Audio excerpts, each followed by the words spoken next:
I know I'm supposed to be invested with the relationship between the mother and the daughter in this movie, but I'm more infatuated with the elaborate ploy by the Chinese restaurant owners who have concocted this brilliant evil genius scheme to have these two people swap their consciousnesses and have them try to learn the lesson to love each other, all in the name of this Chinese restaurant finally being hired to cater their frickin' wedding. This is the most elaborate Shark Tank episode I've ever seen.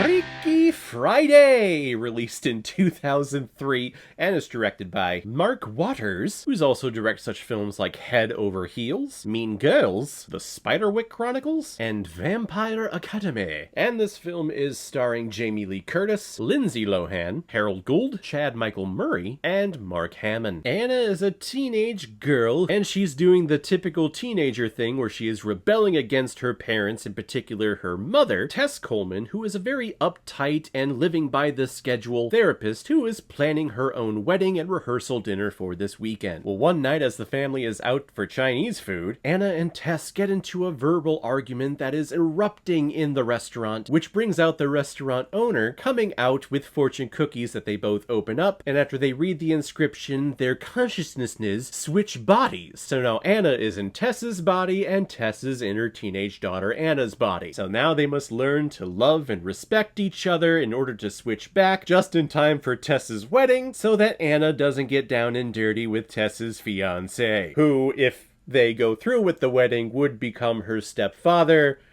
So yeah, we're skating on thin ice here with this plot. Like, this could have gone dark and creepy and weird very quickly. Actually, there are some comedic moments in here where the soon-to-be stepfather leans in for a kiss, kissing Tess on the lips, of course, not knowing that it's Anna in her body, so she freaks out, she pulls away and retracts, and yeah, there's a lot of situational pratfally comedy in here, but you know what? I'm all for it, because I think being an adult actor playing a young person, a teenager, a kid, but still in your adult body is one of the hardest thing for an adult actor to do. Tom Hanks is known for it in the film Big. If we're going with superheroes, you know, I'm going to mention Shazam, Zachary Levi. He tries to portray the young version of Billy Batson as an adult.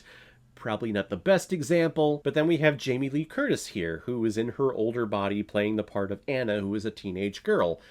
And I gotta say, I think Jamie Lee Curtis knocks it out of the frickin' park here. I truly feel like it's not a performance. With a lot of these body swapping situations that you see a lot of on TV episodes, actually, you see the actor playing at that other character that they're supposed to be playing, if you understand where I'm going through by using the word at. It's someone as an adult with an adult mind thinking, oh, gosh, how do kids act? Well, they act like this, so I'm just going to ham it up and I'm going to dial it up and be big and be bombastic. Jamie Lee Curtis here is very subtle, and I get a lot of vulnerability, I get a lot of genuineness from her performance as that character, and hell, I even love her performance as Tess, her original self in this film. She's absolutely wonderful, and I think she's only elevated with the performance of Lindsay Lohan, who is going from a teenager and then being this controlling, having her shit together woman in Tess's body, but as her character of Anna, this teenage girl. And I think she does an incredible job. It's amazing what drugs and the public spotlight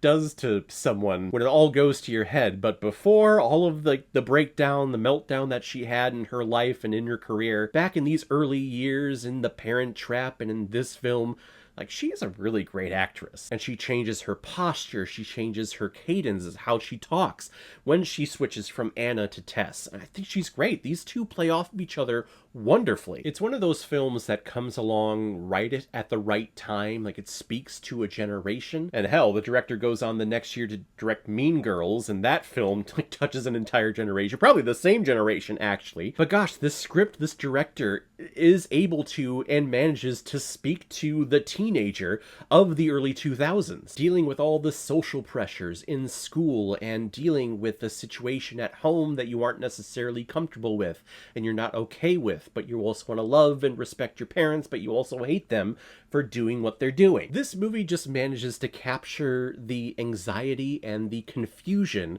that is the life of a teenager. And I'm not saying that teenagers nowadays don't deal with these type of pressures. They absolutely do, just in a whole different medium, because now teenagers have the whole digital revolution and all this technology that surrounds them constantly, 24/7. Back then, not so much, but the pressures, the chemical imbalances that you're feeling, they're all the same. Every generation, when you become a teenager, deal with the same problems and the same issues and the same general anger that you're just feeling constantly. This movie just knows how to speak to teenagers, like people who are actually teenagers of the time, but then also to adults who recollect and remember what it was like in their teenage years and how stressful and how painful it was. Being a teenager just sucks. It really does. You're not young enough to be innocent and to be like the shining gleam in your parents' eyes, but you're also not old enough to be able to legally do your own thing and say what you want and to do what you want. You're kind of just stuck in this period where all of these chemicals and your body's changing, and it's just freaking frustrating. But I think Lindsay Lohan, Jamie Lee Curtis, they pay respect to it. Like, they're not making fun of this situation at all. They're really genuine and they're very truthful, and it's what makes this film timeless. This is the reason why we're getting a sequel to this film this weekend. I'm pleasantly surprised. This is a great first viewing and I had a great time watching this. I'm gonna give Freaky Friday 4 out of 5 Blu-rays. I like it a lot. So guys, if you've seen Freaky Friday, what did you think about it? Or if you've never seen it before and you stumbled across it because of this video, then comment below and let me know what you thought about it. And as always, if you like what you see here, if you like my take on movies, then hit the subscribe button and make sure you hit that bell so you know the next time I'm releasing my next movie review. So guys, I will see you next time on the channel, but in the meantime, be well, be good to each other, and go watch a movie. Take care, guys.